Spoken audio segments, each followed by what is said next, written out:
You're watching BBC World News. I'm Yalda Hakim. The headlines.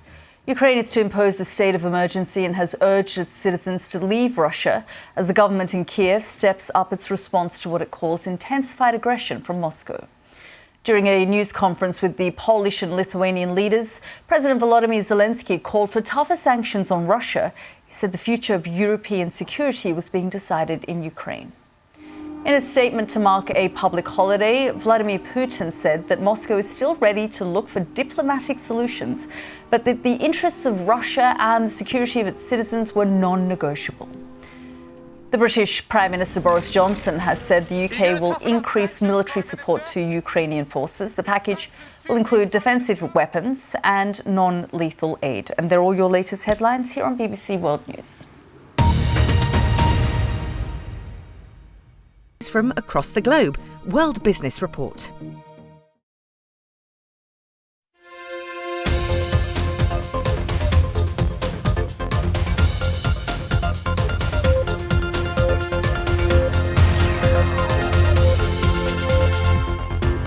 Countries around the world announce new sanctions against Russia after the US President Joe Biden said that Moscow was beginning its invasion of Ukraine.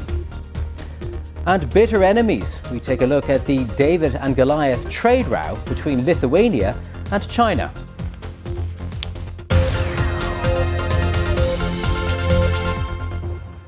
Hello and welcome to World Business Report. I'm Tadhq Enright. Well, let's have a look first at the impact of the new Russian sanctions. Russia facing a swathe of sanctions against its banks, its gas pipeline to Europe, and individuals with close links to Vladimir Putin.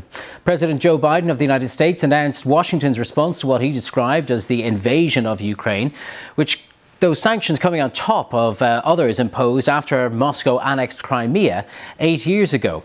Joe Biden warns that more could be around the corner. The European Union has also announced sanctions which will target Russian individuals and entities connected with the decision to recognise the independence of separatist-controlled areas of eastern Ukraine. The UK, Canada, Japan and Australia have all followed suit.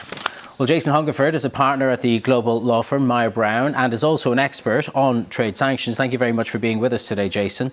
How would you characterise the scale of the sanctions that the